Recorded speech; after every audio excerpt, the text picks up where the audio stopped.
வனாந்திரத்திலே வழியும் அவாந்திர வெளியிலே ஆறும். இதுதான் நமக்கு இந்த வருஷத்திலே தேவன் நமக்கு கொடுத்துருக்கிற ஒரு வாக்குத்தத்தமான ஒரு வார்த்தை, ஒரு சட்ட வாக்கியம், அல்லது நம்முடைய தியானத்துக்காக நம்மளை சீர்தூக்கி பார்ப்பதற்கும் விசுவாசத்திலே வளர்வதற்கும் அடிப்படையாய் தேவன் நமக்கு கொடுத்துருக்கிற ஒரு வேத வசனம் இது. வனாந்திரத்திலே வழியும் அவாந்திர வெளியிலே ஆறும். இது ஏசாயா தீர்க்கதரிசன புஸ்தகம் 43ஆம் அதிகாரம் 19வது வசனத்திலே இதை நம்ம பார்க்குறோம். இதோ நான் புதிய காரியத்தை செய்கிறேன், இப்பொழுதே அது தோன்றும், நீங்கள் அதை அறியீர்களா? நான் வனாந்திரத்திலே வழியையும் அவாந்திர வெளியிலே ஆறுகளையும் உண்டாக்குவேன் அப்படின்னு ஆண்டவர் சொல்றார்.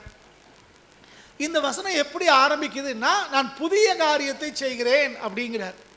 அப்போ இந்த வனாந்திரத்தில் வழியும் அவாந்திர வெளியில ஆறும் உண்டாகிறது நமக்கு ஒரு புதிய அனுபவமாய் மாறப்போகிறது. தேவன் நமக்காக ஒரு புதிய காரியத்தை செய்ய போகிறார். அதான் இந்த வசனத்தினுடைய அடிப்படையா இருக்கிறது. இந்த வனாந்திரத்தில் வழியும் அவாந்திர வெளியிலே ஆறுகளும் அப்படிங்கிறத ஆங்கில மொழிபெயர்ப்பிலே கொஞ்சம் வித்தியாசமாய் ஒவ்வொன்றிலையும் பார்க்குறோம். இங்கே கிங் ஜேம்ஸ் வெர்ஷன் சொல்லுது a way in the wilderness அப்படின்னு, and rivers in the desert அப்படின்னு வாசிக்கிறோம். இன்னொரு மொழிபெயர்ப்பில் வாசித்தோம்னா roads in deserts, streams in thirsty lands அப்படின்னு போட்டிருக்கு. அதாவது வனாந்தரத்திலே பாலைவனத்திலே ரோடுகளையும் தாகமுள்ள இடத்துல வறண்ட இடத்துல ஊற்றுகளையும், ஸ்ட்ரீம்ஸ் அதாவது சிற்று ஆறுகளையும் ஆண்டவர் உருவாக்கி கொடுப்பாராம். ஒரு இடத்துல வெள்ளம் வரும்னு போட்டிருக்கு, ஒரு இடத்துல தண்ணி வரும்னு போட்டிருக்கு. அந்த வார்த்தையை அவங்க அப்படி ஒவ்வொருத்தரும் வித்தியாசமாய் மொழிபெயர்த்திருக்கிறார்கள். எபிரேயத்தில் வாசிக்கும் போது இன்னும் கொஞ்சம் வித்தியாசமாக தான் இருக்குது. இதை இன்னைக்கு எல்லாவற்றையும் நம்ம தியானிக்கிறதுக்கு நேரம் இல்லை. வருகிற மாதங்களே 1ஆம் தேதிகளே இதை நம்ம அதிகமாக இந்த வசனத்தை நம்ம தியானிக்கலாம். இங்கே ஸ்தோத்திரம், இந்த வனாந்திரம் அப்படிங்கிற வார்த்தை, வனாந்திரம் அப்படிங்கிற வார்த்தைக்கு சரியான அர்த்தம் அப்படின்னா அது வனம் கிடையாது. வனாந்திரம் அப்படின்னா பாலைவனத்தை குறிக்கிற ஒரு சொல். பாலைவனம் மணலாக நிறைஞ்சிருக்கிற ஒரு இடம், அல்லது நிலையில்லாத மணல் காடு அப்படின்னு சொல்கிறாங்க. இந்த பாலைவனத்தில் மணல் ஒரு இடத்துல அப்படி இருக்காது. பொதுவாக ஆற்றுங்கரை மணல் அல்லது கடற்கரை ஓரத்து மணல் கூட ஒரே மாதிரி அடுத்த நாள் இருக்கிறது இல்லை. காற்றடிச்சிச்சுன்னா, அலைகள் வந்துச்சுன்னா அது இருக்கிற இடம் மாறிடுது. இதே மாதிரி தான் பாலைவனத்துலேயும் இன்றைக்கி பார்த்தா ஒரு சைடு மேடாக தெரியும், அடுத்த நாள் பார்த்தா காற்று அதை அடித்து அப்படி தள்ளி வேறு இடத்துல மாற்றி வச்சுருக்கோம். அது நிலை இல்லாமல் மாறி மாறி இருக்கும். இந்த வனாந்திரம் அப்படிங்கிறது நிலையில்லாத ஒரு இடம். அந்த நிலையில்லாத இடத்தை பற்றி தான் இங்கே அவர் பேசுகிறாரு, வனாந்திரத்தை பற்றி பேசுகிறார். நான் ஆராதனையில் நான் உங்களுக்கு சொன்னேன், இந்த இடம், இந்த வசனம் எங்கே சொல்லப்படுது அப்படின்னா இஸ்ரவேல் ஜனங்கள் பாபிலோனிய சிறையிருப்பில் இருந்தபோது சொல்லப்பட்ட ஒரு வார்த்தை. அவர்கள் இப்போ சிறையிருப்பில் இருக்காங்க, அடுத்து என்ன செய்யறதுன்னு தெரியல, எப்படி விடுதலை கிடைக்கும்னு அவங்களுக்கு தெரியல. அவங்களுக்கு ஆண்டவர் சொல்கிற ஒரு வார்த்தை தான் இது. அந்த பாபிலோனுடைய சிறையிருப்பில் இருந்தவங்களுக்கு தான் கர்த்தர் இந்த வார்த்தையை சொல்கிறார். வனாந்திரத்திலே வழியை உனக்கு ஏற்படுத்துவேன் அப்படின்னு ஆண்டவர் வாக்கு பண்ணார். அவங்களுக்கு வெளியே போகிறதுக்கு வழி தெரியல, தப்பிப்பதற்கு வழி தெரியல, அடிமைத்தனத்திலிருந்து மீண்டு வருவதற்கு வழி தெரியாமல் இருக்காங்க. அவங்களுக்கு ஆண்டவர் சொல்கிறார், வனாந்திரத்திலே வழியை உண்டாக்குவேன் அப்படின்னு ஆண்டவர் சொல்கிறார். இந்த வழி அப்படிங்கிறது பாதை அப்படின்னு சொல்கிறோம், நிலையான வழி, தெளிவான வழின்னு இதுக்கு அர்த்தம் கொடுக்குறாங்க. ஆண்டவர் காட்டுற வழிங்கிறது குழப்பமான ஒரு வழியே கிடையாது. ஆண்டவர் காட்டுற வழி என்பது சரியான இடத்துக்கு போய் சேர்க்கிற ஒரு வழி. ஆண்டவர் ஒரு வழியை காட்டினார்னா அதை யாரும் தடுக்க முடியாது. ஆண்டவர் ஒரு வழியை நமக்குன்னு கொடுத்துட்டாருன்னா அது அழிஞ்சு போக போகிறது இல்லை. ஆண்டவர் நமக்கு ஒரு வழியை காட்டினார் அப்படின்னா அந்த வழி நிலையானதாய், நேர்த்தியானதாய், சரியான இடத்துக்கு நம்மளை கொண்டு போய் சேர்க்கிறதா இருக்கும். அதுதான் தேவன் காட்டுகிற ஒரு வழி. இங்கே ஆண்டவர் சொல்றாரு, மாறுகிற ஒரு இடத்துல, நிலையில்லாத ஒரு இடத்துல, மணலாக இருக்கிற ஒரு பாலைவனத்தில் நீ இருந்தாலும் நான் உனக்கு வழியை காட்டுவேன் அப்படின்னு சொல்றார். நான் உனக்கு வழியை ஏற்படுத்துவேன் அப்படின்னு சொல்றார். இது தமிழில் வாசிக்கும் போது பொதுவாக மேலோட்டமாக சொல்லியிருக்கிறது, வனாந்திரத்திலே வழியையும் அவாந்திர வழியிலே நீருற்றையும் உண்டாக்குவேன் அப்படின்னு பொதுவாக சொல்லிட்டார். ஆனால் இங்கிலீஷில் போட்டிருக்கு இவன் அப்படின்னு. இவன் இவன் அப்படின்னா நீ அங்கே இருந்தா கூட அப்படின்னு. நீ நீ வந்து வனாந்தரத்தில் இருந்தா கூட, வனாந்திர வாழ்க்கையின் அனுபவத்தில் இருந்தா கூட, வேற வழியே இல்லைங்கிற நிலத்தில் இருந்தா கூட, பலவிதமான கஷ்டங்கள் நஷ்டங்கள் வழியிலே நம்ம கடந்து போனா கூட கர்த்தர் நமக்கு வழியை காட்டுவாராம். இங்கே வனாந்தரத்தில் வழியை காட்டுவேன் அப்படிங்கிறார். அதில் பின்பகுதி அதே வசனத்தை என்ன சொல்றாரு? அவாந்தர வெளிங்கிறார். அவாந்தர வெளி அப்படின்னா ஒரு வெட்டாந்தர, வேஸ்ட் லேண்டு, புரோஜனம் இல்லாத ஒரு இடம், வறண்ட நிறம், தண்ணீர் இல்லாத இடம். நம்ம ஊரில் சொல்லுவாங்க வறண்டு கிடக்கும்பாங்க, வெடிப்பா இருக்கும்பாங்க. அப்படிப்பட்ட ஒரு இடத்துக்கு பேர் தான் அவாந்திர வெளி அப்படின்னு பேர். இந்த அவாந்திர வெளியில ஆண்டவர் ஆறுகளை உண்டாக்குகிறாராம், ஸ்ட்ரீம்ஸை உண்டாக்குறாராம், ரிவர்ஸை உண்டாக்குறாராம், ஃபவுண்டைனை உண்டாக்குறாராம். அது அடிக்கடிக்கிட்டே போகலாம், நிறைய அர்த்தங்களை அது சொல்லுது. அப்போ ஆண்டவர் வனாந்திரத்திலே வழியையும் அவாந்திர வெளியிலே ஆறுகளையும் உண்டாக்குற கர்த்தர். இன்னைக்கு ஒருவேளை நம்ம வனாந்திர அனுபவத்தில் இருக்கலாம், அல்லது அவாந்திர வெளி போன்ற வறண்ட ஒரு வாழ்க்கையாக நமக்கு இருக்கலாம். நம்ம ரொம்ப தேவைகள் இருக்குது, நம்ம ரொம்ப வறட்சியில் இருக்கோம் அப்படின்னு நம்ம இருக்கலாம். அப்படி வறட்சியில் நம்ம இருந்தோம் அப்படின்னா கர்த்தர் அங்கே ஆறை உண்டாக்குவேங்கிறார். இப்போ நல்லா நீ யோசிக்கணும், அங்கே வனாந்திரத்தில் வழியை உண்டாக்குவேங்கிறார். வனாந்திரத்தில் இருக்கிறவங்களுக்கு ரோடே தெரியாது. ஒரு இடத்துல நடந்து போனால் கூட அந்த கால் தடம் கொஞ்ச நேரத்தில் மறைஞ்சிரும். அதான் வனாந்திரத்தின் அனுபவம். ஆனால் அப்படி கால் தடம் கூட மறைகிற அந்த இடத்துல ஆண்டவர் உனக்கு வழியை உண்டாக்கி காட்டுவேங்கிறார். ஆங்கில பைபிளில் ரோடு போட்டு தரேங்கிறார். கால் தடமே மறைஞ்சு போகிற இடத்துல ஆண்டவர் நமக்கு என்ன செய்வாரா? ரோடே போட்டு தருவாராம். அதே மாதிரி இந்த அவாந்திர வெளிங்கிறது இது வந்து வறண்ட ஒரு இடம், தண்ணி இல்லாமல் தான் அந்த அவாந்திர வெளி உண்டாகுது, வறண்ட நிலம் உண்டாகுது, வெடிப்பு உண்டாகுது. ஆனால் கர்த்தர் சொல்கிறாரு, அப்படி வெடிப்புள்ள இடத்துல, அந்த வறண்ட இடத்துல, அந்த வேஸ்ட் லேண்டில், அந்த அவாந்திர வெளியில தான் ஆண்டவர் சொல்கிறார் ஆறுகளையே உண்டாக்குவேங்கிறார். ஆறுகளை உண்டாக்குவாராம். இது கொஞ்சம் கவனித்து பார்த்தீங்கன்னா சாத்தியமே இல்லாத ஒரு காரியம். மனுஷனுடைய வாழ்க்கையில் இதை மனுஷனுடைய சிந்தனையில் பார்த்தோம்னா இது சாத்தியமே இல்லை. ஆனால் கர்த்தர் சொல்றார், நம்மளை பார்த்து சொல்றாரு, இதோ நான் புதிய காரியத்தை செய்கிறேன், அது இப்பொழுதே தோன்றுமா, இன்னைக்கே தோன்றும், இப்பொழுதே தோன்றும் அப்படின்னு சொல்லிட்டு தான் அவர் தொடர்ச்சியாக அதை சொல்றார். தேவன் புதிய காரியத்தை செய்கிறார். நம்முடைய அறிவு கேட்டபடி, நம்முடைய சிந்தனை கேட்டபடி, நம்முடைய அனுபவத்தினாலே யோசித்து பார்த்தோம்னா இது சாத்தியமே இல்லை. ஆனால் கர்த்தர் நமக்கு சாத்தியமாக அவர் செய்து தருவேங்கிறார். இது நம்மளால முடியாதது, நம்முடைய பலத்தினால முடியாதது. கிறிஸ்மஸ் அன்னைக்கு தியானிச்சோமே, அப்படி தொடர்ச்சி தான் இது. அங்கே கிறிஸ்மஸ் அன்னைக்கு நம்ம தியானிச்சோம், இது எப்படி ஆகும் அப்படிங்கிற ஒரு பெரிய கேள்வி வருது. எப்படி ஆகும்? ஆவியானவராலே ஆகும், அவ்வளோதான். நம்மளால முடியாது. நம்முடைய திறமையினாலே, நம்முடைய படிப்பினாலே, நம்முடைய அறிவினாலே, நம்முடைய அனுபவத்தினால எதுவும் முடியாது. ஆனால் தேவ ஆவியினாலே இது ஆகும். பலத்தினாலும் அல்ல, பராக்கிரமத்தினாலும் அல்ல, தேவனுடைய ஆவியினாலே ஆகும்னு வேதத்தில் வாசிக்கிறோம். அந்தபடி வனாந்திரத்திலே வழியை உண்டாக்குறதும் அவாந்திர வழியிலே ஆறுகளை உண்டாக்குறதும் நம்முடைய சுயத்தினாலே எதையும் செய்ய முடியாது. நம்முடைய மாம்சத்தினாலே இதை சாதிக்க முடியாது. நம்முடைய அறிவை கொண்டு, நம்முடைய திறமையை கொண்டெல்லாம் அதை செய்ய முடியாது. ஆனால் கர்த்தர் அதை நமக்கு செய்து கொடுப்பேன்னு சொல்றார். நான் உண்டாக்குவேங்கிறார். உண்டாக்குவேன்னு என்ன அர்த்தம்? இப்போ இல்லை, ஆனால் அவர் நமக்கு உண்டாக்கி தருகிற ஆண்டவர். இப்போ நம்ம கண்களில் தெரியல, ஆனால் அவர் நமக்கு உண்டாக்கி கொடுக்கிற ஆண்டவர். அதை நான் செய்வேன் அப்படின்னு சொல்றார். இந்த வழி அப்படின்னு சொல்லும்போது எனக்கு பல காரியங்கள் ஞாபகத்தில் வருது. இங்கே வனாந்தரத்தில் வழி அப்படின்னு சொல்றார். நீங்கள் பைபிளில் வாசம்னா ஆண்டவர் சமுத்திரத்திலேயே வழியை உண்டாக்கி காட்டின ஆண்டவர். இங்கே வனாந்தரத்தில் வழியை உண்டாக்குறது சாத்தியமா அப்படின்னு நம்ம யோசிக்கும் போது ஆவியானவர் நமக்கு சொல்கிற காரியம், சமுத்திரத்திலே வழியை உண்டாக்குனவர் இந்த வனாந்தரத்தில் வழியை உண்டாக்க முடியாதா என்று ஒரு கேள்வி நமக்கு தேவன் முன்னால் வைக்கிறார். யாத்திராகமம் 14ஆம் அதிகாரம் 14வது வசனத்தையும் 21வது வசனத்தையும் வாசிக்கலாம். யாத்திராகமம், கர்த்தர் உங்களுக்காக யுத்தம் பண்ணுவார், நீங்கள் சும்மா இருப்பீர்கள். இது எப்படி சாத்தியம்?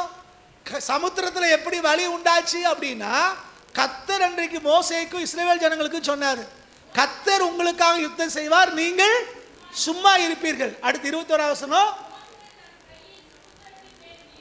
மோசே கர்த்தர் சொன்னபடி தன் கையை அந்த கோலை வச்சுக்கிட்டு சமுத்திர முகமாய் நீட்டினான்.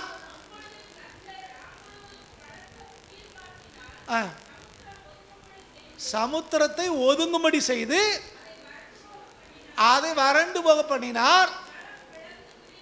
பாரு, இப்போ சமுத்திரம் எப்படி பிரிஞ்சிச்சுன்னா, எப்படி வழி காட்டுச்சு, அது வழி விட்டுச்சு அப்படின்னா, இங்க கவனிங்க, சரி இங்க கவனிங்க, சரி நல்ல பிள்ளைங்க. இப்போ ஆண்டவர் மோசே சொன்னபடி, கர்த்தர் சொன்னபடி மோசே அங்கே தன் கையை நீட்டுகிறார், கையில கோல் வச்சிருக்காரு, கையை நீட்டுறாரு. இப்போ ஆண்டவர் கீழ் காட்டுற கட்டளையிட்டாரா, அந்த ஜலமெல்லாம் தண்ணீரெல்லாம் சமுத்திரமெல்லாம் ஒரு இடத்துல குவிஞ்சு அங்க வழியை உண்டாக்கிருச்சான். இப்போ ஜனங்கள் அதன் வழியாய் நடந்து போனார்கள்னு பார்க்கிறோம். வனாந்திரத்திலே வழியை உண்டாக்குற கர்த்தர் அதற்கு அதனுடைய தொடர்ச்சியாய் அல்லது அதற்கு முன்னால நடந்த சம்பவங்கள்லாம் பார்த்தீங்கன்னா, கர்த்தர் சமுத்திரத்திலையும் வழியை உண்டாக்கி அதை நிரூபிச்சு காட்டியிருக்கிறார், இது முடியும் அப்படின்னு. அதே மாதிரி தான் அவர் ஆற்றிலையும் வழியை உண்டாக்கினார். யோசுவா 3ஆம் அதிகாரத்தில் நம்ம வாசிக்கிறோம் இல்லையா, 16, 17 பெய்து கூட அதை ஞாபகப்படுத்தினாப்புல. இந்த இங்கே பார்த்தோம்னா யோர்தானை அவர்கள் பிளந்தார்கள். யோர்தான் அவருக்கு தடையா இருக்கு, பிரவாகித்து வருது. மோசே மரித்து போனார். யோசுவாவின் தலைமையிலே இப்போ இஸ்ரவேலர் கானான் தேசத்துக்கு பயணப்பட போறாங்க. ஆனால் வழியிலே யோர்தான் நதி இருக்கிறது. இந்த யோர்தான் பிரவாகித்து வருது. இது அங்கே மேலே யோர்தான் உருவாகி கலிலேயா கடலிலிருந்து ஓடி அப்படி சவக்கடல் நோக்கி ஓடிக்கிட்டு இருக்குது. கடந்து போக முடியாத ஒரு சூழ்நிலை. இந்த நேரத்தில் கர்த்தர் யோசுவாவோடும் இஸ்ரவேலரோடும் பேசினார். கர்த்தர் பேசின வார்த்தையின்படி இவங்க உடன்படிக்கை பற்றி தூக்கிட்டு இந்த இவங்கெல்லாம் முன்னால போய் நிற்கிறாங்க. யார் முன்னாலன்னா ஆசாரியர் போய் முன்னால போய் நிற்கிறாங்க. அவங்க கால் தண்ணியில பட்ட உடனே யோர்தான் என்ன செஞ்சுச்சான், ரெண்டா பிரிஞ்சிருச்சு, வழியை விட்டுச்சு அவங்களுக்கு. பாருங்க, தேவன் வனாந்திரத்திலே வழியை உண்டாக்க முடியுமா? இன்னைக்கு நம்முடைய வாழ்க்கை ஒரு வனாந்திரம் போல பல பேருக்கு தெரியுது. நம்முடைய வாழ்க்கையில ஒரு பாலைவனத்தில் இருந்த மாதிரி உணர்றோம், நிலையா இருக்கிற மாதிரி தெரியல, எந்த பக்கம் என்ன நடக்கும்னு தெரியல, போறதுக்கான வழி நமக்கு தெரியல என்று பல நேரங்களே நம்ம யோசிக்கிறோம். அடுத்து என்ன நடக்கும், என்ன செய்ய போறோம்னு தெரியலையே நம்ம யோசிக்கிறோம். ஆனா கர்த்தர் சொல்லி கொடுக்கிறாரு, வனாந்திரத்திலே நான் வழிகளை உண்டாக்குவேன். அந்த வசனத்தை உறுதிப்படுத்தும்படி தான் கர்த்தர் நமக்கு ஞாபகப்படுத்துறாரு, நான் கடலிலேயே வழியை உண்டாக்கி கொடுத்தவையா, யோர்தான் நதியிலேயே நான் வழியை உண்டாக்கி கொடுத்தவன், இந்த வனாந்திரத்தில் வழியை உண்டாக்குறது எவ்வளவு லேசான காரியம். இன்னைக்கு நம்ம வாழ்க்கையில் எந்த பகுதியில் வழி இல்லாமல் இருந்தாலும் சரி, கர்த்தரை நோக்கி பார்த்தோம்னா அவர் நமக்கு வழிகளை உண்டாக்கி கொடுக்கிற கர்த்தர். நம்ம பார்க்க வேண்டிய ஒரே இடம் கர்த்தர் மாத்திரம்தான். கர்த்தரை நோக்கி பார்த்தோம்னா அவர் நம்ம தனிப்பட்ட வாழ்க்கையாக இருக்கலாம், குடும்பமாக இருக்கலாம், எல்லாவற்றிலையும் அது எந்த இடமா இருந்தாலும் சரி, எந்த சூழ்நிலையாக இருந்தாலும் சரி, தேவன் நமக்கென்று வழியை ஏற்பாடு செய்து கொடுக்கிற ஆண்டவர், வழியை உண்டாக்குகிற கர்த்தர் அவர். இதுவரைக்கும் வழி இல்லாமல் இருக்கலாம், ஆனால் தேவன் நமக்கு வழியை உருவாக்கி கொடுக்கிற கர்த்தர். இதில் நம்ம பைபிளை வாசனை நமக்கு எல்லாம் தெரிஞ்சதுன்னா, ஒரு வழி அடைஞ்சா கூட அவர் புதிய வழியை திறக்கிற ஆண்டவர். ஒரு வழி நமக்கு அடையுது அப்படின்னு தோணும்னா ஒரு புதிய வழியை தேவன் நமக்கு துவக்குவார். நம்ம எல்லாருக்கும் தெரியும், இஸ்ரவேல் ஜனங்கள் 40 ஆண்டு காலம் வனாந்திரத்திலே நடந்து வர்றாங்க. ஆண்டவர் அவர்களுக்கு மன்னாவினாலே அவளுக்கு ஆகாரம் கொடுத்தார், மன்னாவை போஷித்தார். அவங்க கானானுக்குள்ள போன உடனே, கானானுக்குள்ள நுழைஞ்ச உடனே இந்த மன்னா அவளுக்கு நின்று போயிடுச்சு. வழியெல்லாம் அவங்களுக்கு மன்னா கிடைச்சிச்சு, வனாந்திரத்துல எல்லாம் மன்னா கிடைச்சிச்சு. 40 வருஷமா மன்னாவை சாப்பிட்டுருக்காங்க வழியில. ஆனா என்னைக்கு கானானுக்குள்ள போனாங்களோ அன்னைக்கு மன்னா நின்று போயிடுச்சு. அப்போ அந்த ஜனங்களுக்கு ஒரு கேள்வி வருது, வழியிலெல்லாம் மன்னாவை நம்மளை போஷித்த ஆண்டவர் இவர் வழி அடைச்சிட்டாரோ, சாப்பாட்டுக்கு வழி இல்லாமல் போயிருச்சோ அப்படின்னு நினைக்கும் போது கர்த்தர் சொல்றாரு, வழியில உனக்கு விவசாயம் பண்ண இடம் கிடையாது, வழியிலே தங்குறதுக்கு இடம் கிடையாது, நீ பயணத்தில் இருந்த, அதனால அந்த சூழ்நிலையை பொறுத்து நான் உனக்கு வானத்து மன்னாவை கொடுத்தேன். ஆனா இப்ப வாக்கு பண்ணப்பட்ட தேசத்துக்குள்ள வந்துட்ட, இந்த தேசம் உனக்கு பலனை தரப்போகுது, நீ இங்க உழைச்சு இந்த இடத்திலிருந்து அந்த பலனை நீ சாப்பிட போற, அதனால இனிமேல் வானத்திலிருந்து மன்னா இல்லை, தன் தேசம் தன் பலனை உனக்கு தரும். அப்ப ஒரு வழி அடையுதுன்னா கர்த்தர் புதிய வழியை திறக்கிற ஆண்டவர். மண்ணா நிக்குதுன்னா ஆண்டவர் அந்த கானான் தேசத்திலிருந்து நமக்கு பலனை கொடுக்கிற ஆண்டவர். வானத்திலிருந்து மண்ணாதான் விழுந்துச்சு. ஆனா கானானை பத்தி வேதத்துல வாசிக்கும் போது அது பாலும் தேனும் ஓடுகிற தேசம்னு பார்க்கிறோம். பாலும் தேனும் ஓடுகிற தேசம்.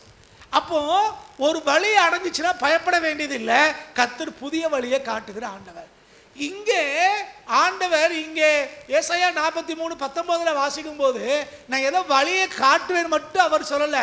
மாறாய் அவர் தெளிவா சொல்றாரு, நான் உனக்கு வழியை உண்டாக்குவேன்ங்கிறாரு. ஆங்கிலத்தில் உனக்கு ரோடு போட்டு தரேங்கிறார். பாலைவனத்தில் அவருக்கு நமக்கு என்ன செய்வாரா? ஆண்டவர் ரோடே போட்டு தருவாராம். எவ்வளவு மகிமையான ஒரு வார்த்தை பாருங்க.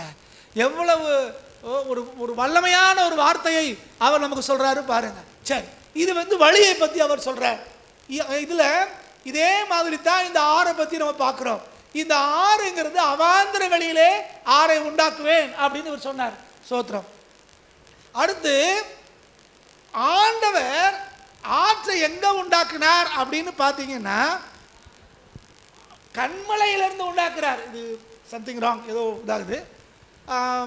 ஆண்டவர் என்ன செய்யறாரா, இங்கே அவாந்திர வெளியிலே தண்ணீரை உண்டாக்குவேன், அவாந்திர வெளியிலே ஆற்றை உண்டாக்குவேன், அவாந்திர வெளியிலே நீரூற்றை உண்டாக்குவேன், அவாந்திர வெளியில ஸ்ரீமை உண்டாக்குவேன் சொல்ற கர்த்தர் இன்னொரு காரியத்தை நமக்கு ஞாபகப்படுத்துறார்.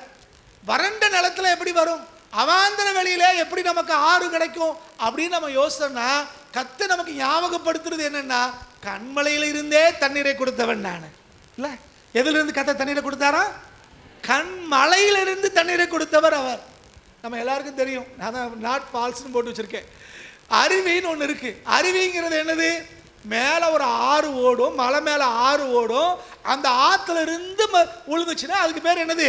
அருவின்னு சொல்கிறோம். அது மலை மேலே இருந்து உழுகிறது. ஆனால் தேவன் அன்றைக்கு இஸ்ரேல் ஜனங்களுக்கு தாகம் தீர்க்க கொடுத்தது அருவி தண்ணி இல்லை, கண் மலைக்குள்ளிருந்து தண்ணியை கொடுத்தாரு. ஆற்றுல தண்ணி விழுகிறது இயற்கை, எல்லாருக்கும் தெரியும். ஆனால் கர்த்தர் அதை சொல்லலை, கண் மலையில இருந்து உனக்கு தண்ணீரை கொடுக்கிறேன். அதே மாதிரி தேவன் சொன்னார், சொன்னபடியே அவர் செய்தார். கண்மலையிலிருந்து தண்ணீரை கொடுத்த கர்த்தருக்கு அவாந்திர வெளியிலே நமக்கு ஆற்றை கொடுப்பது அவ்வளவு கஷ்டமான ஒரு காரியம் இல்லை. அவாந்திர வெளி வறண்டு போன ஒரு இடம், தாகத்தாலே தவிக்கிற ஒரு இடம், எல்லாம் வெடிப்படிப்பா இருக்குது. ஆனால் கர்த்தர் சொல்றார், அப்படிப்பட்ட உங்களுக்கு தான் நான் ஆற்றை உண்டாக்குவேங்கிறார். சோத்திரம். ஒரு செம்பு தண்ணி கொடுத்தா போதும், தாகம் தீர்ந்துடும், அவ்வளவுதானே. ஆனா கர்த்தர் நமக்கு ஒரு செம்பு தண்ணியா ஒரு குடம் தண்ணியா தருவேன் வாக்கு பண்ணல, மாறாக ஆற்றை தருவேன்ங்கிறார். தமிழ் பைபிள்ல சர்வ வல்லமை உள்ளவர் ஒரு வார்த்தையை பார்க்கிறோம். ஆண்டவர் தன்னை வெளிப்படுத்தும் போது சர்வ வல்லமை உள்ளவருங்கிறார். ஆங்கிலத்தில் அல்மைட்டி அப்படின்னு சொல்றாங்க, ஆம்னி பொட்டன்ட் அப்படின்னு சொல்றாங்க. அதுக்கு சரியான ஒரு எபிரேய வார்த்தைனா எல்ஷடாய் அப்படின்னு. இந்த எல்ஷடாய் அப்படின்னா தாயின் மார்பை உடையவர் அப்படின்னு பொருள்.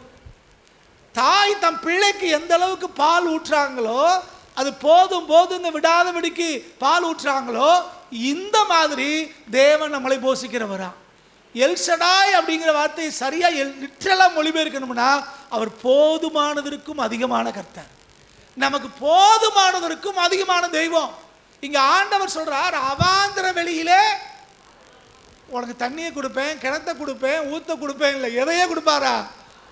ஆறையே கொடுப்பாரா. அவாந்திர வெளியிலே ஆற்றை கொடுக்கிறவர் அவர். அப்படி நம்ம வாழ்க்கையிலே ஒரு வனாந்திர அனுபவம் நமக்கு இருக்குமானால், அல்லது ஒரு அவாந்திர வெளியில் நமக்கு அனுபவம் இருக்குமானால் நம்ம சோர்ந்து போக வேண்டிய அவசியமே இல்லை. பாதையும் காட்டுகிறார், தாகம் தீர்க்க தண்ணீரையும் கொடுக்கிறார். வழி இல்லாத இடத்துல வழியை காட்டுகிற ஆண்டவர், பாதையை காட்டுகிற ஆண்டவர், தாகம் தீர்க்க பருகுவதற்கு அவர் ஆத்து தண்ணீரையும் கொடுக்கிறார். ரெண்டையுமே தேவன் செய்கிறார். ஒன்று நமக்கு வழிகாட்டுவதற்கு, இன்னொன்று நம்மளுக்கு ஆகாரமாய் மாறுவதற்கு. ரெண்டையும் தேவன் கொடுக்கிறார். தேவன் வழியையும் காட்டுவார், தேவன் நம்மளையும் போஷிப்பார். தேவன் நமக்கு வழியையும் காட்டுகிறார், தேவன் நம்முடைய தாகத்தையும் தீர்க்கிறார். அப்போ ஒரு மனுஷனுக்கு என்ன தேவை? இங்கே ஆண்டவர் அன்னைக்கு அடிமைத்தனத்தில் இருந்தவங்களை பார்த்து சொல்றாரு, பாபிலோனின் அடிமைத்தனத்தில் இருந்தவங்களை பார்த்து சொல்றாரு, நாங்கள் எப்படி விடுதலையாக போகிறோம், எப்படி சுதந்திரம் அடைய போகிறோம், எப்படி சொந்த இடத்துக்கு போக போகிறோம், எப்போ திரும்ப கட்டப்பட போகிறோம், எப்போ திரும்ப எங்களுக்கு வாழ்க்கை கிடைக்கும் அப்படின்னு யோசிக்கிற அந்த இஸ்ரவேல் ஜனங்களை பார்த்து அவர் இங்கே சொன்ன வார்த்தை தான், வனாந்தரத்தில் வழியையும் அவாந்தர வழியில் ஆறுகளையும் உண்டாக்குவேன். இந்த வசனத்தை தியானிக்கும் போது ஒரு வார்த்தை என்னை ரொம்ப தொட்டுச்சு, ஒரு கிராமர், ஒரு இலக்கணம். என்ன அப்படின்னா, வனாந்திரத்திலே வழி அப்படின்னு சொல்லியிருக்கு, ஒரே வழிதான். ஆனால் அவாந்திர வழியிலே ஆறுன்னு சொல்லலை, ஆறுகளைங்கிறார். கவனிச்சிங்களா? வனாந்திரத்தில் ஒரே வழிதாங்க. கர்த்தர் நமக்கு முன்னால் வச்சிருக்கிறது ஒரே வழிதான். ஆண்டவர் ஒருத்தர், அவர் தான் வழி. அது ஒரே வழிதான், பல வழியெல்லாம் கிடையாது. ஒரே வழியை தேவன் நமக்கு வைக்கிறார். வேத வசனத்தின் அடிப்படையிலே அந்த ஒரே வழியிலே நீங்களும் நானும் நடக்க வேண்டியவர்களாக நம்ம இருக்கிறோம், ஒரே வழி. ஆனால் அவாந்திர வழியிலே ஆறுகளை உண்டாக்குவாராம். பல ஆறு நமக்கு உண்டாகுமா? ஒரு இடத்துல ஒரு ஆறு இருக்குது, அது போதும் அப்படின்னு இல்லாமல் தாகத்தோடு இருக்கிற வறண்டு போயிருக்கிற இடத்திற்கு தேவன் ஆறுகளை உண்டாக்குவேன்கிறார். இதுதான் தேவன் செய்கிற காரியம். நம்ம நடக்க வேண்டிய வழி ஒரே வழி, ஆனால் தேவன் நம்மளை போஷிப்பதற்காக கொடுக்கிற ஆறு பல ஆறுகளை கொடுக்கிறார். பல வழிகளிலே அப்படி தாகத்தை தீர்க்கிறார்.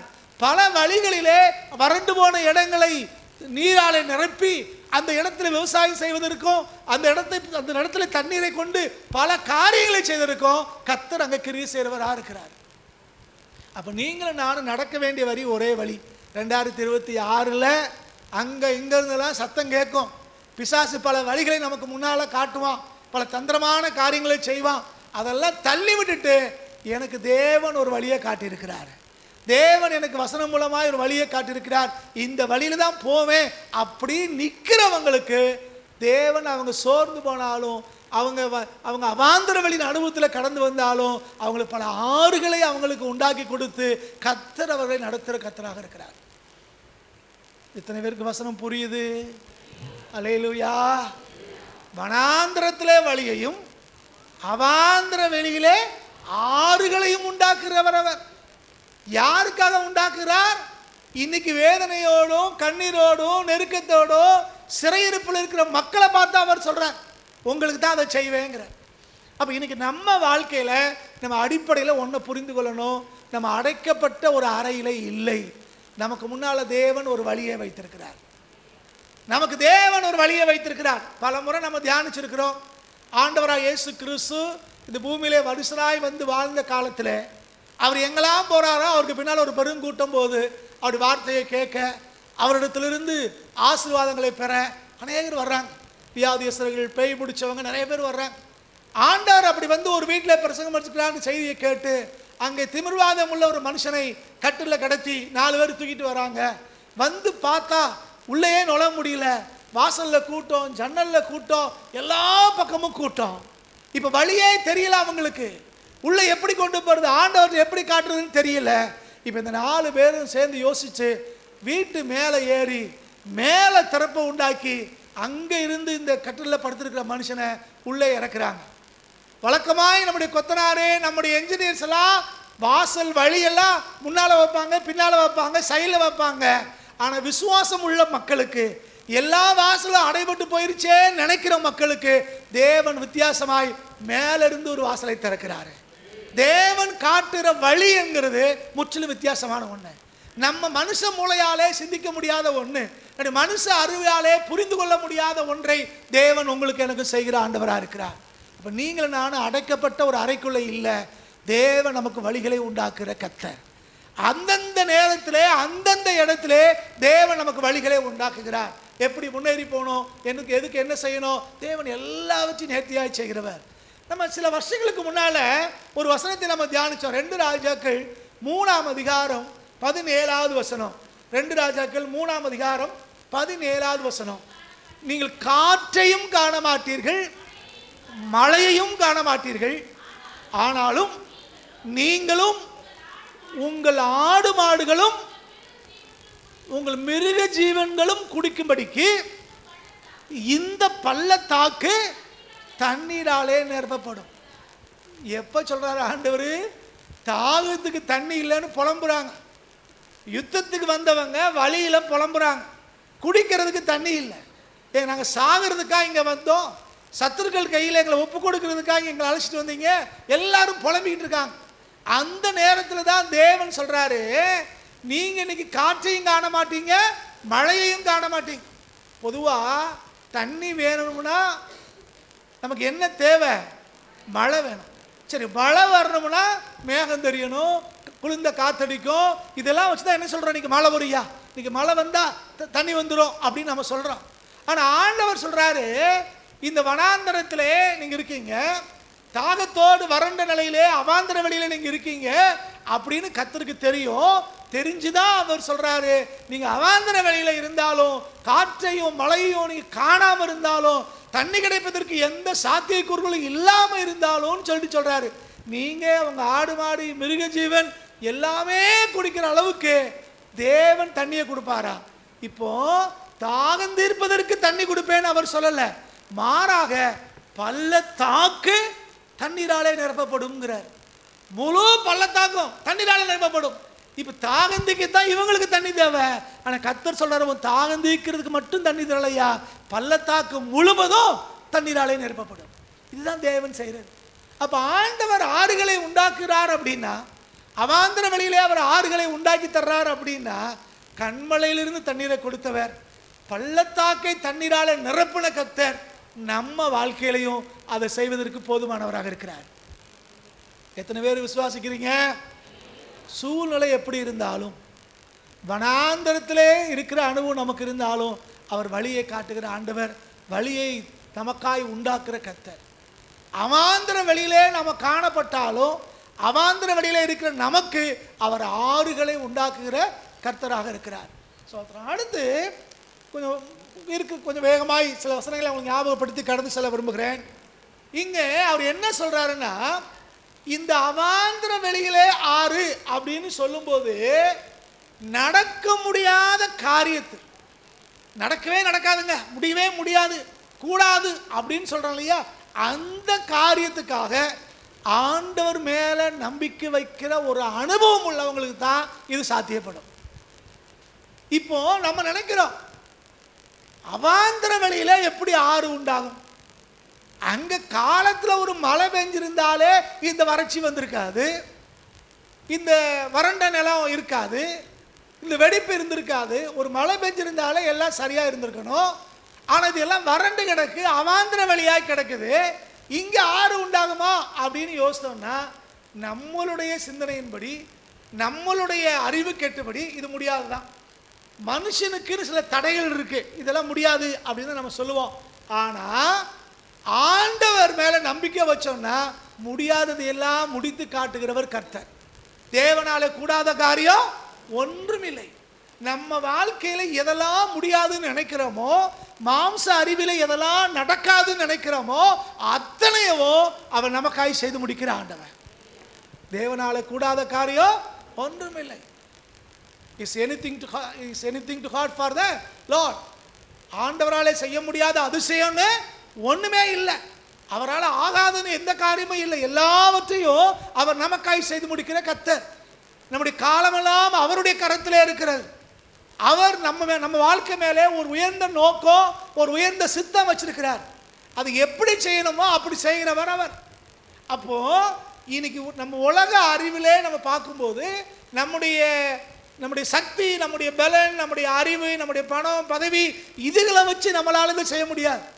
ஆனால் முடியாததுன்னு உலகம் எதை சொல்லுதோ அதையெல்லாம் கர்த்தர் முடிச்சு தருவாருங்கிற நம்பிக்கை நமக்கு இருந்துச்சுன்னா கர்த்தர் நமக்கு செய்து முடிக்கிற ஆண்டவராக இருக்கிறார். இது எப்படி நடக்குது? ஆண்டவருடைய சிருஷ்டிப்பே நமக்கு ஆதாரமாக இருக்கிறது. அவர் ஒன்றும் இல்லாமல் இருந்து எல்லாவற்றையும் உருவாக்கின கர்த்தர். இன்றைக்கு நம்ம வாழ்க்கையிலே ஒன்றும் இல்லாமல் நம்ம இருந்தாலோ எல்லாவற்றையும் அவர் நமக்கு உருவாக்கி கொடுக்கிறவராக இருக்கிறார்.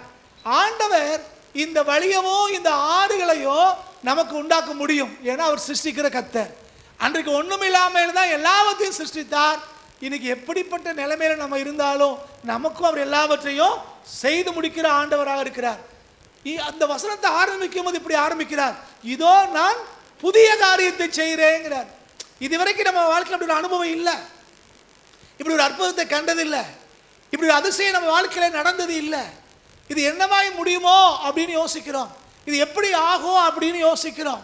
நாளை தினம் எப்படி இருக்க போதோங்கிற கேள்வி நமக்கு இருக்கலாம். ஆனால் கர்த்தர் நமக்கு வாக்கு பண்ணுகிறாரு, அவரால் முடியாத காரியம் எதுவுமே இல்லை. கர்த்தர் மேலே நம்பிக்கையும் விசுவாசமும் நம்ம வச்சுருந்தோம்னா, அவர் மேலே அசைக்க முடியாத நம்பிக்கை நமக்கு இருக்கும்னா, கர்த்தர் அதை செய்து முடிக்கிற ஆண்டவர். டாக்டர்ஸ் கைவிடலாம், வக்கீல்கள் கைவிடலாம், என்ஜினியர்கள் முடியாதுங்களாம், நம்ம அறிவு முடியாதுங்களாம், சொந்த பந்தமெல்லாம் நடக்காதுன்னு சொல்லலாம். ஆனால் கர்த்தர் வேற மாதிரி நம்மகிட்ட சொல்கிறாரு. அவர் வனாந்திரத்தில் வழியையும் அவாந்திர வெளியிலே ஆறுகளையும் உண்டாக்குற தேவன். அவர் நம்ம வாழ்க்கையில் யாரெல்லாம் முடியாதுன்னு சொன்னாங்களோ அது எல்லாம் வச்சு முடித்து காட்டுகிறவர் நம்முடைய சர்வ வல்லமையுள்ள தேவனாகிய கர்த்தர். ஒருத்தர் சொன்னார் என்கிட்ட, பாஸ்டர், எங்கள் வீட்டில் இருந்து, எங்கள் தெருவில் இருந்து, எங்கள் கிராமம் முழுவதும் என்னை சொன்னாங்க, இவனால் என்ன, இவன் ஊருக்கு பாரோம், வீட்டுக்கு பாரோம், இவன் வெட்டிச்சோறு திங்கிறான் என்றெல்லாம் என்னை சொன்னாங்க. நான் எதுக்கும் லாயக்கு இல்லைன்னு சொன்னாங்க. ஒரு ஆங்கிலத்தில் சொன்னார், குட் ஃபார் நத்திங் சொன்னாங்க அப்படின்னு. இவனால் ஒரு பிரயோஜனமே இல்லை அப்படின்னு என்னை எல்லாரும் பேசுனாங்க. பாஸ்டர், இன்னைக்கு முழு ஊருக்கும் படியளக்கிற அளவுக்கு என்னை ஆண்டவர் உயர்த்தி வச்சிருக்கிறாரு. அவர் சொன்னார், இன்னைக்கு எங்கள் ஊரில் எது நடந்தாலும் சரி என்கிட்ட வந்து கேட்குறாங்க, என்கிட்ட ஆலோசனை கேட்காங்க, உதவி கேட்குறாங்க. அந்த அளவுக்கு ஆண்டவர் இன்னைக்கு என்னை உயர்த்தி வச்சிருக்கிறாரு. எங்கே நிந்திக்கப்பட்டனோ, எங்கே அவமானப்பட்டனோ அந்த இடத்துல கர்த்தர் தலை நிமிர்ந்து நடக்கும்படிக்கு என்னை ஆண்டவர் வைத்து வச்சிருக்கிறாரு. ஊரில் ஒரு ஃபங்க்ஷன்னா என்னை வந்து கேட்குறாங்க, நான் பிஸியாக இருக்கேன் முடியாது அப்படின்னா, சரி அப்போ எப்போ வருவீங்கன்னு சொல்லுங்கள், அப்போ வச்சுக்கிடுவோம் அப்படின்னு கேட்குறாங்க. யாரால் இதெல்லாம் முடிஞ்சது? கர்த்தராலே முடிந்தது. மனுஷரால் முடியாதது தான், தேவனாலே எல்லாம் கூடும். நம்ம அறிவுக்கு எட்டாதது தான், நம்மளால் எது நடக்காதது தான். ஆனால் கர்த்தர் மேலே நீங்களும் நானும் விசுவாசமாக இருக்கும்போது, கர்த்தருடைய வார்த்தை மேலே நம்பிக்கையாக இருக்கும்போது, கர்த்தர் சகலத்தையும் செய்து முடிக்கிற ஆண்டவராக இருக்கிறார். கர்த்தர் எல்லாவற்றையும் அவர் நமக்காய் செய்து முடிப்பார். எந்த இடத்துல நிந்திக்கப்படுறோமோ, எந்த இடத்துல அவமானப்படுறோமோ, எந்த இடத்துல கஷ்டப்பட்டோமோ, எந்த இடத்துல கண்ணீர் விட்டோமோ, அந்த இடத்துல தேவன் நம்மளை தூக்கி நிறுத்துகிற ஆண்டவர். அந்த இடத்துல தேவன் நம்ம திரும்ப கட்டுகிற ஆண்டவர். அந்த இடத்துல நம்மளை வாழ்விக்கிற ஆண்டவர். எல்லாரும் கண்களுக்கு முன்னால் நம்மளை உயர்த்துகிற ஆண்டவர் அவர். வேதத்தில் வாசிக்கிறது போல இது எப்படி ஆயிற்று அப்படின்னு ஒரு கேள்வி. இது தேவனாலே ஆயிற்று இல்லையா? தேவனாலே ஆயிற்று. மற்றவர்களால் அல்லது கட்டடம் கட்டுகிறவர்களால் ஆகாதது என்று தள்ளப்பட்ட கல்லே மூளைக்கு தலைக்கல்ல ஆயிற்றான். தேவன் அவ்விதமாய் ஒவ்வொருத்தர் வாழ்க்கையிலே அவர் கிரியை செய்ய முடியும். சில பேர் சொல்லுவாங்க, எங்கள் வீட்டில் நடக்கிற ஃபங்க்ஷனு கூட எனக்கு சொல்ல மாட்டேங்காங்க பாஸ்டர். எங்கள் வீட்டில் நடக்கு, ஆனால் எனக்கு தெரியாமல் செய்கிறாங்க. என்னை மதிக்கிறதே இல்லை, என்னை ஒரு பொருட்டாக நினைக்கல. ஒரு காலம் வரும், கர்த்தர் சகலத்தையும் மாற்றுவார். நமக்கு தெரியாமல் எதுவுமே நடக்காது இல்லை, எல்லாமே நம்மகிட்ட கேட்டுட்டு தான் செய்கிற அளவுக்கு தேவன் உங்களை என்னையும் மாற்றுவார். இதுதான் தேவன் நமக்கு கொடுக்குற வாக்குத்தத்தங்களாக நம்ம பார்க்குறோம். இதில் நமக்கு என்ன தேவைன்னா, இந்த வாக்குத்தத்தங்களை நம்ம வாசிக்கும் போதும், நம்ம கேட்கும் போதும், தியானிக்கும் போதும் நம்முடைய பார்வை எப்படி இருக்கணும்னா, இந்த அவாந்திர வெளியை கடந்ததாக இருக்கும். இந்த அவாந்திர வெளி, இந்த வெட்டாந்தரை, இந்த வெடிப்பு விழுந்த இடம் அப்படின்னு நம்ம பார்க்குறோம். ஆனால் தேவன் அதை ஒரு நாளிலே ஆறுகளாய் மாற்ற போகிறாருங்கிற ஒரு நம்பிக்கையும் விசுவாசமும் நமக்கு இன்னைக்கு தேவை. இன்னைக்கு அதைத்தான் ஆண்டவர் நம்மகிட்ட எதிர்பார்க்கிறார். அவர் வாக்கு பண்ணியிருக்கிறார், அவர் நமக்கு அதை செய்வார். ஆனால் அது பெற்றுக்கொள்ளணும்னா நம்ம அதை கடந்து யோசிக்க வேண்டியவர்களாக இருக்கிறோம். நம்ம இன்னைக்கு இருக்கிற காரியத்தை நம்ம பார்க்குறோம், ஆனால் ஆண்டவரோ இனி நடக்க போகிற காரியங்களே தேவன் பார்க்குறாரு. இன்னைக்கு நம்ம பார்க்குறோம், நம்முடைய பிரச்சனை என்ன, நம்முடைய சூழ்நிலை என்ன, நம்மகிட்ட என்ன இருக்குது, நம்ம எப்படி இருக்கோம், சுற்றி இருக்கவங்க எப்படி இருக்காங்க, நம்ம செய்கிற வேலை என்ன, வருமானம் என்ன, இதைத்தான் நம்ம பார்த்துக்கிட்டு இருக்கோம். ஆனால் ஆண்டவர் எதை பார்க்குறாரு? இனிமேல் நடக்க போகிறத பார்க்குறாரு. எந்த இடத்துல நம்மளை கொண்டு போய் வைக்கணுங்கிறத அவர் பார்க்குறார். வனாந்திரத்திலே 3 நாள் பிரசங்கம் பண்ணார். அநேகர் வந்து பிரசங்கத்தை கேட்டாங்க. பிரசங்கம் முடிஞ்ச பிறகு ஆண்டவரே சொல்கிறாரு, இவங்களை இப்படியே அனுப்பிட்டா வழியில் சோர்ந்து போயிடுவாங்க, இவங்களுக்கு ஆகாரம் கொடுங்கங்கிறாரு.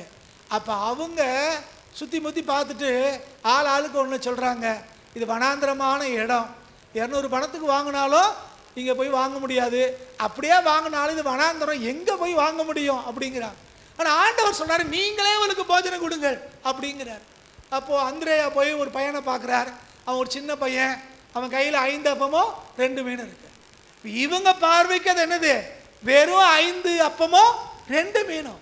ஆனா தேவனுடைய பார்வை என்னன்னா, அதுதான் சாப்பிட்ட புருஷர் மாத்திரம் 5000 பேர். அப்ப கர்த்தர் பார்க்கிறது எப்படி?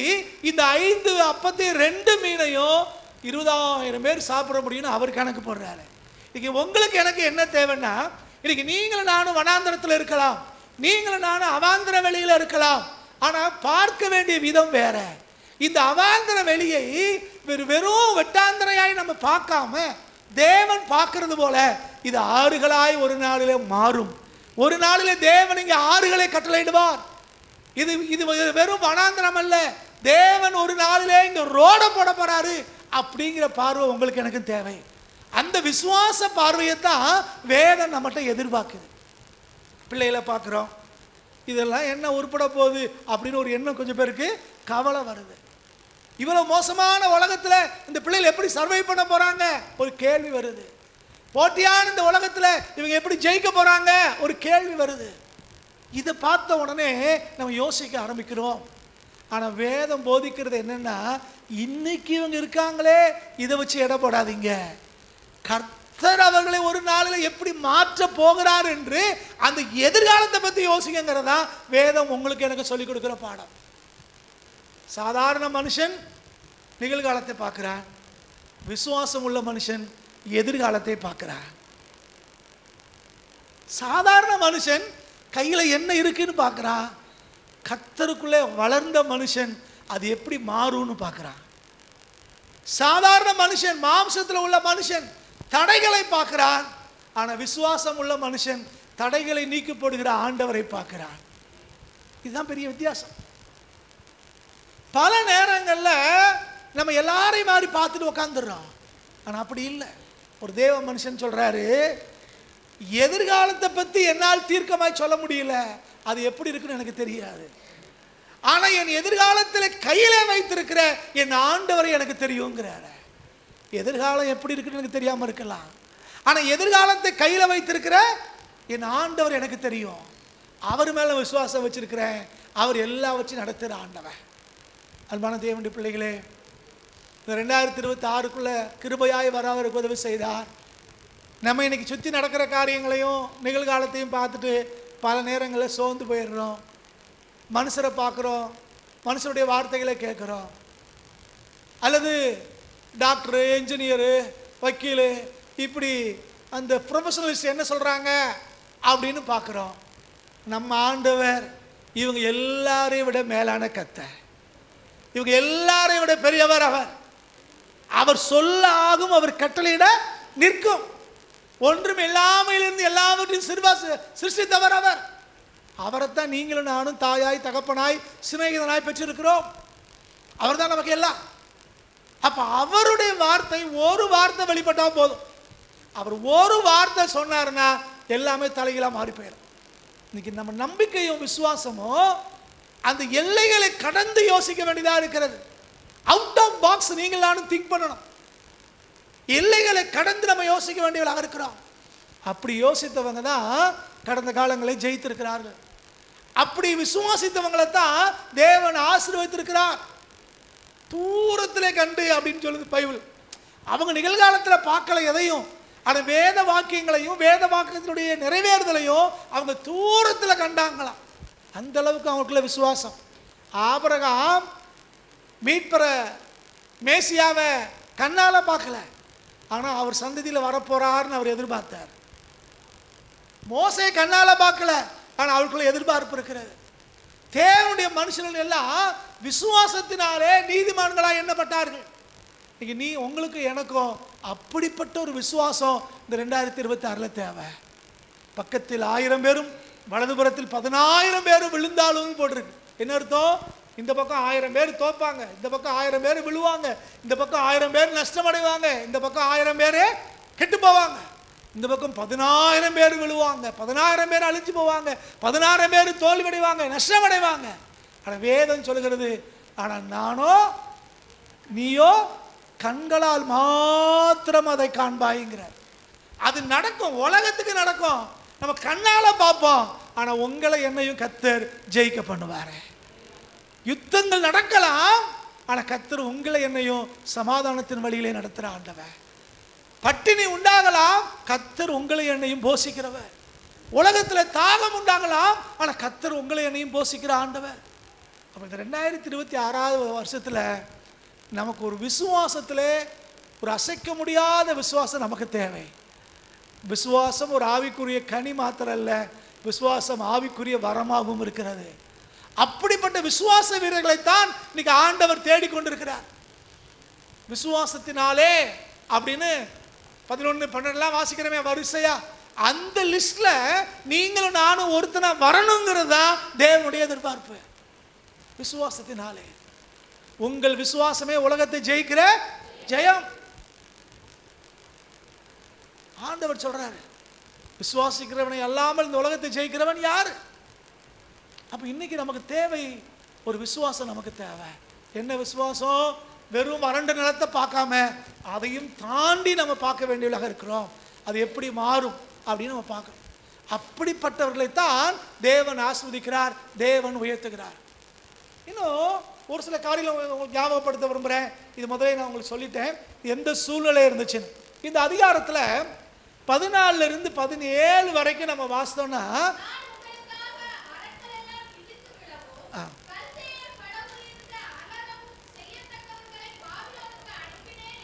சரி போதும், நீங்கள் வீட்டில் வாசிக்கிறதுக்கு நேரம் இல்லை. என்ன நடக்குன்னா, இப்போ நான் உங்களுக்கு வழியை காட்டுவேங்கிறாரு. இப்போ வனாந்தரத்திலே வழியை காட்டுவேங்கிறாரு. எங்க? பாபிலோனில் சிறையிருப்பில் இருக்கிறவங்களுக்கு சொல்றாரு. அப்படி சொல்றதுக்கு முன்னால கடந்த காலத்து அனுபவத்தை அவங்களுக்கு நிரூபிச்சு காட்டுறார். எகிப்தின் அடிமைத்தனத்தில் இருந்தவங்களை எப்படி மீட்டெடுத்தேங்கிறத ஆண்டவர் அவங்களுக்கு சொல்றார். தேவன் நமக்கு ஒரு வாக்குத்தத்தத்தை கொடுக்கிறதுக்கு முன்னால அதை விசுவாசிக்கிறதுக்காக ஏற்கனவே நடந்த காரியங்களை திருஷ்டாந்தமாய் நமக்கு எழுதி வச்சிருக்கிறார். இதெல்லாம் நடந்துச்சு, ஏற்கனவே நடந்திருக்கு. உன் வாழ்க்கையில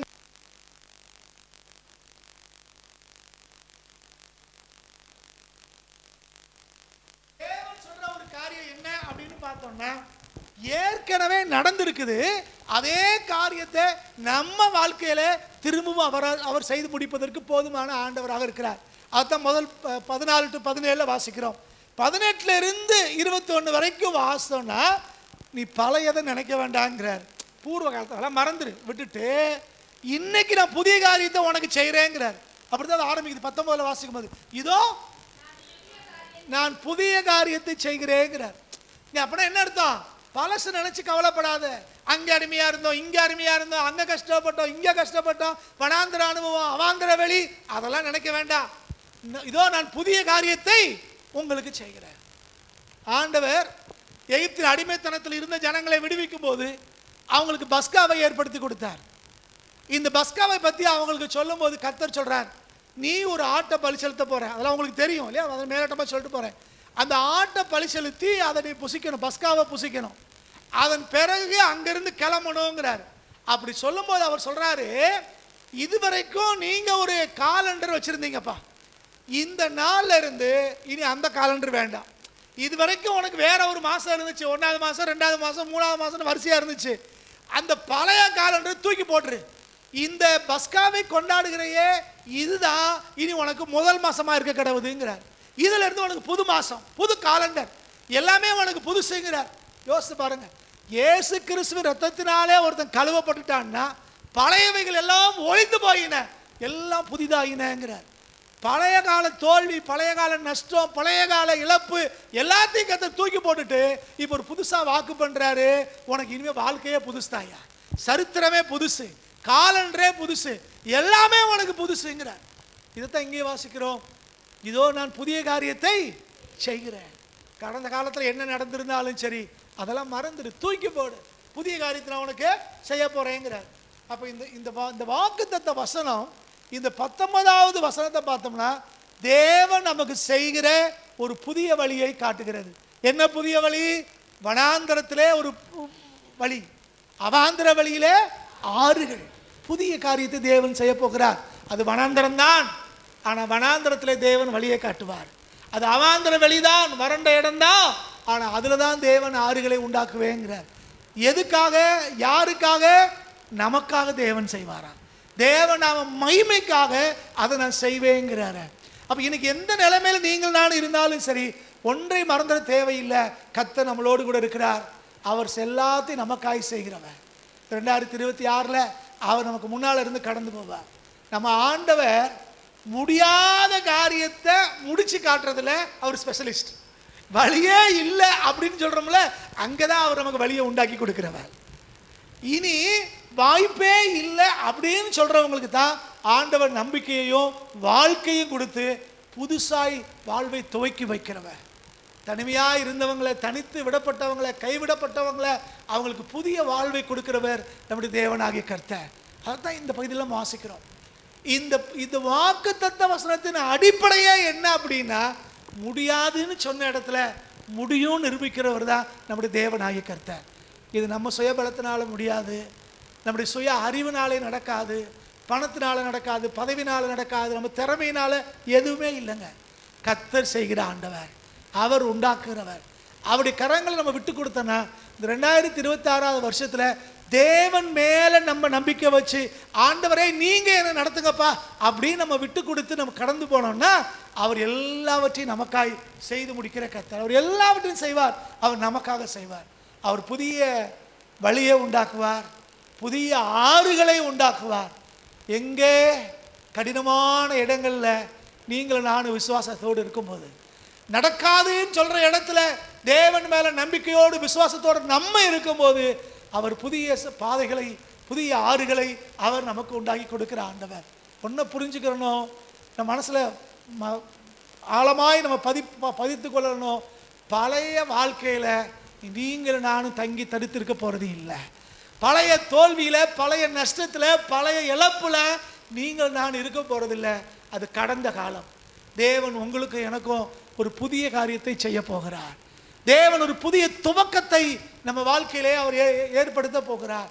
ஆகவே ஆண்டவர் நமக்கு காட்டுகிற புதிய வழியிலே நீங்கள் நானும் நடக்க வேண்டியவர்களாக இருக்கிறோம். அது வனாந்தரம்தான், வழியே இல்லாத இடம்தான். ஆனால் கர்த்தர் நமக்கு புதிய வழியை அவர் காட்டுகிற ஆண்டவர். தேவன் நமக்கு சொல்லுகிற காரியங்களை அப்படியே நிறைவேற்றி கொடுக்கிற ஆண்டவர். இதில் 20, 21 வாசித்தீங்கன்னா அங்கே தேவன் அதை எப்படி செய்தார் என்று அங்கே சாட்சியாக அவர் அறிவிக்கிறார். தேவன் ஒரு காரியத்தை சொல்லிட்டார் அப்படின்னா அது நிச்சயமாக நிறைவேற்றி கொடுக்கிற ஆண்டவர். அவர் என்ன வாக்கு பண்ணினாரோ அதை அப்படியே நமக்கு செய்து கொடுக்கிற கர்த்தராக இருக்கிறார். இங்கே ஒரு சில ரெஃபரன்ஸ் நான் வச்சுருக்கிறேன். இதை நம்ம வருகிற நாட்களே நம்ம தியானிக்கலாம். மாத துவக்க நாட்களையும் மற்ற நாட்களையும் இதை நம்ம தியானிக்கலாம். இங்கே ஏசாயா தீர்க்கதரிசன புத்தகம் 35ஆம் அதிகாரம் 6-8 வரைக்கும் வாசித்தனா இங்கேயும் இதுக்கு ஒப்பான ஒரு வாக்குத்தத்தத்தை நம்ம பார்க்குறோம். ஆண்டவர் வனாந்தரத்திலே அவாந்தர வெளியிலே அவர் ஆறுகளை உண்டாக்குகிற கர்த்தர். அங்கே ஒரு பெரிய ராஜ பாதையை அவர் உண்டாக்குகிற கர்த்தர்னு யாத்ராகமம் 14ஆம் அதிகாரம் 21-22 வரைக்கும் வாசித்தோம்னா அங்கே ஆண்டவர் அங்கே செங்கடலிலே எப்படி வழியை உண்டாக்குனார்னு பார்க்குறோம். 78ஆம் சங்கீதம் 15-16 வாசித்தோம்னா கண்மலையிலிருந்து தேவன் தண்ணீரை கொண்டு வந்ததை அவர் துதிச்சு அவர் பாராட்டுறதை பார்க்குறோம். எரேமியா தீர்க்கதரிசன புத்தகம் 31ஆம் அதிகாரம் 16-17 வாசித்தோம்னா நம்ம எதிர்காலத்துக்கு தேவன் நம்ம கொடுத்துருக்கிற நம்பிக்கையை குறித்து நம்ம வாசிக்கிறோம். 2 கொரிந்தியர் 5ஆம் அதிகாரம் 17ஆவது வசனத்தில் வாசித்தோம்னா அங்கே பார்க்குறோம், கிறிஸ்துவுக்குள்ள ஒருத்தங்க இருந்தாங்கன்னா அவன் புதிய சிருஷ்டியாக இருக்கிறான் அப்படின்னு பார்க்குறோம். அப்போ பழைய வாழ்க்கை அல்ல, கடந்து வந்த பாதை அல்ல, கடந்த காலத்து தோல்வி, நஷ்டம், இழப்பு, அவமானம், நிந்தைகள் அல்ல. தேவன் புதிய காரியத்தை செய்கிறவர். அது என்ன புதிய காரியம்? வனாந்திரத்திலே வழியை உண்டாக்குவார். அவாந்திர வழியிலே அவர் ஆறுகளை நமக்கு உண்டாக்கி கொடுக்கிற கர்த்தராக இருக்கிறார். ஆகவே நம்ம மறந்துடவே கூடாது, நம்முடைய ஆண்டவர் சர்வ வல்லமை உள்ள தெய்வம். அவரால் முடியாதுன்னு எதுவும் இல்லை. அவர் எதையும் நமக்கு செய்து முடிக்கிற கர்த்தர். அவர் புதிய துவக்கத்தை நம்ம வாழ்க்கையில் ஏற்படுத்த விரும்புகிறார். இந்த புதிய வருஷத்தில் தேவனுடைய வாழ்க்கையில் சகலத்தையும் அவர் புதிதாக்குவதற்கு அவர் போதுமான கர்த்தர். நம்பிக்கை இல்லாத இடத்துல தேவன் நமக்கு நம்பிக்கையை கொடுக்கிறவர். இன்னைக்கு நம்முடைய வாழ்க்கையில எங்கெல்லாம் சோர்ந்து போயிருக்கோமோ அங்கெல்லாம் தேவன் வாக்குத்தத்தங்களை கொடுத்து நம்மளை எடுத்து அவர் பயன்படுத்துகிற ஆண்டவராக இருக்கிறார். கடைசியாய் ஒரு தேவ மனுஷனுடைய வார்த்தையை சொல்லி நிறைவு செய்ய விரும்புகிறேன். ஏற்கனவே சொன்னதுதான் இந்த வார்த்தை.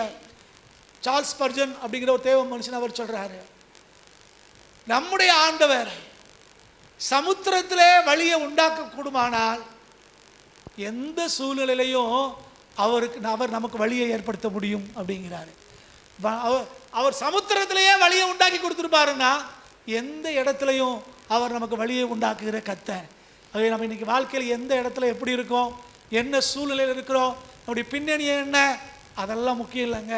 அதை பற்றிலாம் கவலைப்பட தேவையில்லை. நம்மோடு இருக்கிறவர் சர்வ வல்லமையுள்ள ஆண்டவர். அவர் சொல்லுகிறவர், சொன்னதை செய்கிறவர். அவர் நம்முடைய ஆண்டவர் எதையெல்லாம் வாக்குப்படினாரோ அதையெல்லாம் நிறைவேற்றுகிற கர்த்தர். வைத்து ஆராதனை நடத்தும் போது ஒரு வார்த்தை சொல்லும்போது எனக்குள்ள ஆவியானவர் ரொம்ப எனக்குள்ள ஒரு அசைவை கண்டேன். நோவாவின் பேழையில் இருந்தவங்களுக்கு நாட்கள் கடந்து போய்கிட்டே இருந்துச்சு. ஆனால் கர்த்தர் ஒரு நாள் நினைத்தனால் அவங்க வெளியில் கொண்டு வந்தார். ராகேல் ரொம்ப நாட்கள் குழந்தை இல்லாமல் இருந்தாங்க, வேதனையோடு இருந்தாங்க. ஆனால் கர்த்தர் ஒரு நாளிலே நினைத்தனால் தாமதமாகலாம், ஆனால் தடை உண்டாக போகிறது இல்லை. தாமதமாகலாம், ஆனால் தடை வரப்போகிறது இல்லை. காரணம் கர்த்தர் நம்மை நினைத்திருக்கிறார். அவர் சகலத்தை நமக்காய் செய்து முடிப்பார். அவர் இந்த நாட்களில் 2026 நம்ம வந்திருக்கிறோம். தேவன் நமக்கு சொல்லுகிற காரியம், அவர் வனாந்தரத்திலே வழியையும் அவாந்தர வழியிலே ஆறுகளையும் உண்டாக்குற ஆண்டவர். ஜோமனுமா எல்லாரும் தேவ சமூகத்தில் இருந்து நிற்கலாம். கர்த்தருடைய முகத்தை நோக்கி நம்ம பார்ப்போம்.